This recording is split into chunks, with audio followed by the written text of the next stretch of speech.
country of storytellers.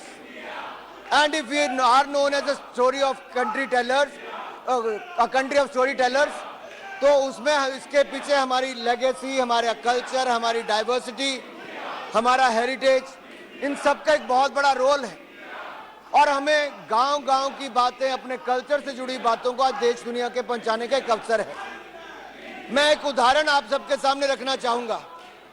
आज से 6-7 महीने पहले मैंने सेंट्रल एशिया के देशों के यूथ डेलीगेशन को होस्ट किया। तो शाम के समय जब उनको भोजन दिया माननीय सभापति जी, तो तुर्कमेनिस्तान, कजाकिस्तान, उज्बेकिस्तान, कजाकिस्तान, इनके युवा जो थे उनको हमने भारत के डांसेस दिखाए, भारत का कल्चर दिखाया। उन्होंने अनुरोध किया कि वो भी अपनी कुछ कल्चरल आइटम पेश करना चाहते हैं और हमने अनुमति दे दी। मुझे लगा शायद वो अपने देश का कुछ गाकर बताएंगे।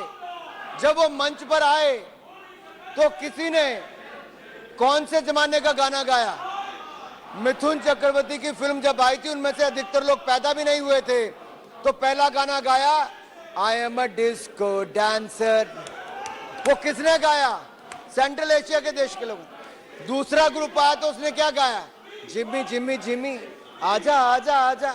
और ये कौन गा रहा? वो अपनी भाषा में गा रहे हैं, अपने इंस्ट्रूमेंट के साथ उसको बजा रहे थे। ये दिखाता है कि भारत के सॉफ्ट पावर की ताकत क्या है। और अगर इस देश से लेकर सेंट्रल एशिया, रशिया तक, रशिया में मैं फुटबॉल का वर्ल्ड कप देखने गया 2018 में, तो मेरा नाम जोकर की बात करते थे, राज कपूर जी की फिल्म की। तो सॉफ्ट पावर की ये ताकत है कि हम देश और दुनिया में अपना कल्चर, अपना सिनेमा, अपने कला की छाप छोड़ सकते हैं। और वो छाप छोड़ने का काम हमारे कलाकार करेंगे, पायरेसी रोकने का काम हम इस बिल के माध्यम से करेंगे। अब ये इंडस्ट्री जो है, ये इंडस्ट्री का बहुत बहुत धन्यवाद। नहीं सर बिल के तो कुछ भी इंपॉर्टेंट इश्यूज रह गए। $100 बिलियन की इंडस्ट्री सर एंटरटेनमेंट की अगले 3 साल में हो जाएगी। 7.5 लाख करोड़, 8 लाख करोड़ की इंडस्ट्री जो लाखों लोगों को रोजगार दे सकती है। ये उनके भी हम हितों को देख रहे हैं। और इसके साथ साथ ये फीचर फिल्म्स हो, डॉक्यूमेंट्री, ओरिजिनल फिल्म हो, टीवी शोज हो, ऐसे बहुत सारे लोगों के हितों का ध्यान भी हम लोग रख रहे हैं।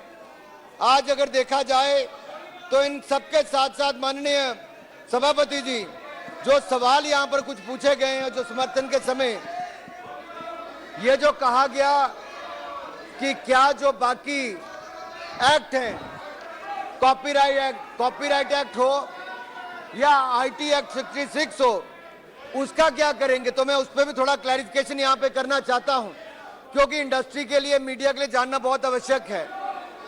And any person who commits a prohibited act relating to the piracy under proposed clauses 6A and 6AB will be liable to punish with imprisonment for a term which shall not be less than 3 months and may not extend to 3 years and may be extended to 3 years under clause 7(1)(a) of the 2023 bill। तो 3 साल से कम नहीं और 3 साल तक उसको सजा हो सकती है, 3 लाख रुपए तक का फाइन हो सकता है और 5% उसको ऑडिटेड कॉस्ट प्रोडक्शन तक का भी फाइन हो सकता है। तो एक तरह से उसका ध्यान इसमें रखा गया है। It further clarifies that certain acts as provided under section 52 of the Copyright Act 1957 will clarify that with certain acts as provision under section 52 of the Copyright Act 1957 will not be punishable under this provision section 52। लेकिन in addition to the penalty prescribed under the Cinematograph Act, a person can be prosecuted for piracy of films under the Copyright Act 1957 and the Information Technology Act 2000. The penalty of the offence under section 51 of the Copyright Act 1957 is set out under the section 67, which where a person infringing the copyright of the copyright holder of a film shall be punishable with imprisonment of a term which shall not be less than 6 months, but which may be extended to 3 years, and fine which shall not be less than 50,000 rupees, may be extended up to 2 lakh rupees। इसी तरह से section 66 का information technology act में भी उसको 5 लाख रुपए तक की सजा हो सकती है। बहुत बहुत धन्यवाद मंत्री जी। दूसरी तरह से दिया जा सकता है। बहुत बहुत धन्यवाद।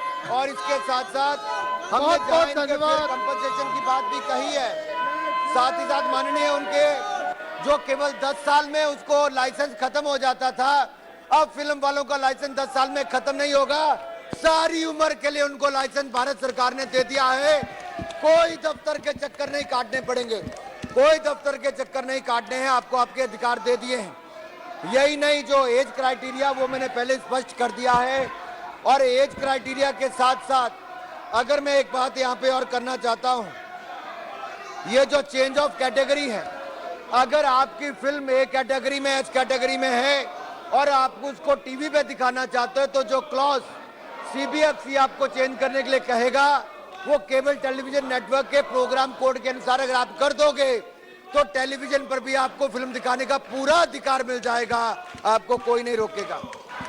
एक बहुत इंपॉर्टेंट जजमेंट है sir, KM. Shankarappa versus union of India, ये कर्नाटका हाई कोर्ट ने एक ऑर्डर दिया था जिसको अपील सुप्रीम कोर्ट ने किया, तो हमने इसी को ध्यान में रखते हुए ये तय किया है कि किसी भी फिल्म की रिवीजन की पावर भारत सरकार के पास नहीं होगी। हमने उससे भी मुक्ति पाली है, ताकि जो सीबीएफसी ने सर्टिफिकेट दिया है वही फाइनल है, रिवीजन करनी है तो वही अपने एक अलग कमेटी बना के उस पर कर सकती, भारत सरकार उसमें कोई दखल नहीं देगा। ऑटोनोमस बॉडी सीबीएफसी है, वो वैसे ही बनी रहेगी।